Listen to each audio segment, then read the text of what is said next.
Oh, you did the same shit, brother. Leave him alone. Leave him the fuck alone, you asshole. Help me! I'm you! Help! I'm you! Help! Help! But I'm you! Help! This is someone's entertainment, and honestly, that's very pathetic. If you clicked on this video, you most likely know who Josh Block is. And if there is a way I could describe him, is he's become a comedic prop for the internet. Bad decisions, being put in harm's way an uncountable amount of times. Many people see his heavily documented embarrassing moments as a good laugh and entertainment. I have seen a lot of videos of people covering him and days of content from him. It's literally everywhere. It's one thing if someone with autism does something goofy on their own accord, but it's a whole nother thing when you encourage dangerous behavior and rage bait him into doing things you know that will put him under stress. So I'm going to talk about multiple things like how did we get to this point, why he isn't a terrible person, how his disability limits him, and how awful his influences are. And then at the end, I'll throw in some proposed solution, I guess, how to get him out of the shithole he's in.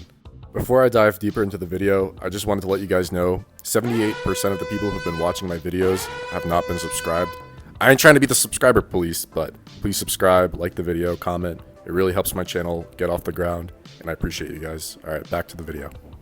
Josh Block, someone with autism, and a common phrase when referring to autism is, it's a spectrum. It affects everyone differently. For some, it might just be a slow, mild learning disability, fidgeting, or some obsessive compulsion. For others, it can be really severe where they can't walk, talk, eat, or use the bathroom. I think it's fair to assume Josh lies somewhere in the middle of that. From everything we see, he's verbal, can do some things independently, but slow at comprehending good decisions, as we will see. He needs assistance to reach his full potential or live a good life. As he was rising to fame, he was doing random content, whether it was singing at Times Square, lip syncs, eating crickets, and people latched onto that. And he was doing that while a student in high school. Originally placed in special ed classes, his grandfather became his guardian and placed him on a track to meet the New York Regents requirements to graduate with a diploma.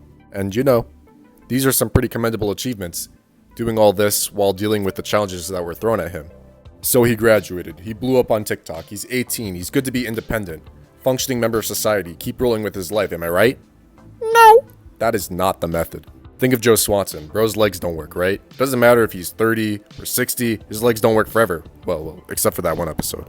Someone who is paralyzed most likely needs assistance one way or another, whether it's driving for errands or using the bathroom or whatever the case may be. If there is no cure for Josh, he's going to have this disability forever. So even throughout adulthood, he clearly still needs support around him consistently to help him navigate the challenges of life. He has to come through, yes, but he can't do it alone. Josh hasn't had the best circumstances either when it comes to family. His mom passed away when he was young, his father nor his older brother are able to take care of him apparently, and that makes finding genuine support harder for someone with a disability. And now he has this ability to binge drink every night, no hesitation. When you hear the name Josh Block, alcoholism is one of the first things that people think of today. Encouraged every day to drink his heart out for the sake of entertaining and feeding his addiction, tracking everything he drinks and having his BAC monitored, to the point where he has the shakes and calls it his medicine, and is slowly drinking himself to death and no one's even trying to stop him. Two people who really accelerated his casual drinking into alcoholism is these guys right here. Michael Quinn, the first one Josh met of the two, who claims to be his mentor and friend, but really just tried to get some management role in Josh's life. Before he met Josh, he was a former substitute teacher and had a failed hot dog stand. Really tells you where he was going in life. This crusty cokehead just leeches off Josh for a couple of months and now he can travel wherever he wants pretty much. Coincidence? I think not. This guy's a 45-year-old man and up to that point he can't control minors in a classroom, a failed hot dog place that isn't revered at all. The Amazon factory's been calling your name for years, bro chacho, but you're like, nah, that's not degenerate enough. Let me exploit this autistic person. 25 years younger than me. Yeah, that's the move, guys. That's how I want to be remembered. Give it up! And the worst part is, he provides no value to these streams. He doesn't do anything. He's the guy who gets an A+ on the project and doesn't do shit. The motherfucker's the Tony Snell of streaming. This bum has no personality. All he does is encourage Josh to participate in destructive behavior. Eggs him on to drink, takes him gambling, like, you know, spins it around for Josh to make it sound like it's going to be a fun time, but these are behaviors he should not be consistently participating in, and he can't comprehend how bad these decisions are. But claims to be his mentor and friend, but all he does is make sure the camera is rolling. And this guy is getting carried by Josh. Like, his page without Josh, no one gives a fuck what this guy does. His 10 yes men talking about like some quitting bro, like who do you think you are? You're not a celebrity. Like this guy is making mottos and selling cameos like you didn't even make it yet, bro. I'm a small creator too, but this is not two cheeks of the same ass. He's his own type of ass. puts on an outrageous persona, and still, nobody cares. You know you're not like that, and you're still trying to act like it. It's embarrassing. Claiming you made the drink tracker guy when Josh literally made you for what little you are. Claiming you're a good guy. Your cash cow blacks out in the middle of a restaurant and you just decide to walk out. That's some real role model shit. So freaking tough. And let's not forget when he got Josh and Daniel Larson to meet up and try to start some whole kind of beef. The fight we needed, guys. The John that just faded into a whole lot of nothing. Now this leads us into the next leech. Mr. Based, or Jason Itzler. This guy's life is more well documented compared to Michael Quinn, and was somewhat established before meeting Josh. Almost a 6-year-old man now, life started growing up with divorced parents and taking on the last name of his stepfather, who's a big-time attorney. Proceeds to go to law school, and that gives him the bright idea to start a phone sex company. And then, when that fails, an escorting business. Twice. And then eventually, over time in between those crimes, he realized it was time to settle down and do some drug trafficking. This man already has a history of carrying and distributing drugs, allegedly beating women, and just being a guy for the gooners. And this is without mentioning his biggest controversy, allegedly him killing a woman. What? Box? 200? Although he never went to court for this, there's a lot of evidence that lines up to make him look guilty. There's leaked calls online of him confessing that he supplied GHB to the college student who overdosed, then tries to find ways to distract the public while in jail. And that's a little bit of a background into the guy. Anyways, unlike Quinn, this guy doesn't just exist and enable Josh, he does it to a whole nother level, even worse, doing worse things, and every time Josh does something he shouldn't be doing, he does that stupid hand-waving thing where he's like, no, Josh, no, don't do that, calm down. Like, that's him showing that he cares about him. Like, this is the weakest shit ever. The guy is just a straight degenerate, not turning off text-to-speech, knowing it'll make Josh flip. Not really protecting him from fans who come after him for the sole reason of agitating him. He's just another slimy, greedy shitter who leeches on Josh as well. And it's not like these two guys are the only people taking advantage of him. There's many other streamers and YouTubers that have brung on Josh as a guest and not advised this harmful behavior, saying how you're a free man, I'm not going to stop you from destroying yourself. That doesn't make you a good guy. These creators take him on as a guest because they're praying that he barfs and crashes out, just like for Quinn and Based. Other creators who bring him on typically see him as money and engagement. And then there are the people that follow around and harass Josh, the CEOs of unemployment. Like, it is deadass the lamest shit. All this just for 5 seconds of fame that no one will remember you for. People calling Josh's life lore, like he's not a human being and his existence is just a folktale, a make-believe movie that was made for us to enjoy, are just dirty. There's a person like this. Huge update in the World of T-shirts lore. At some point last week, somebody contacted Adult Protective Services and told them that Josh was a squatter at McSorley's.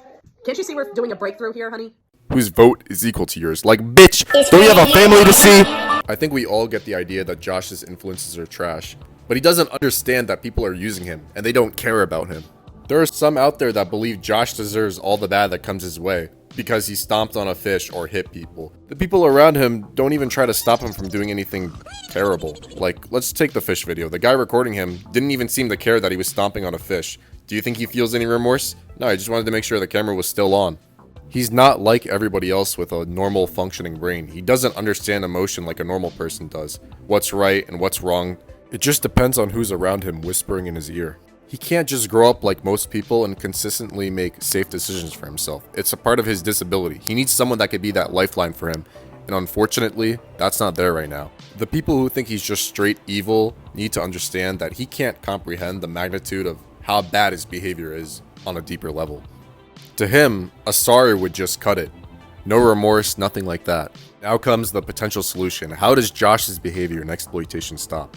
According to Josh's grandfather, Josh is a legal adult and he nor any kind of service he uses can stop him unless he commits some kind of crime. Although being arrested, I wasn't able to find any criminal record on him. There are adult protective services to call, and a third party could accuse Quinn and Mr. Bass for exploitation of an elderly or disabled person.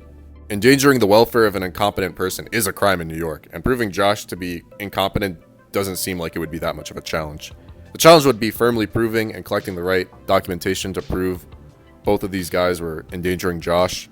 That was the best solution I could think of. I'm no lawyer.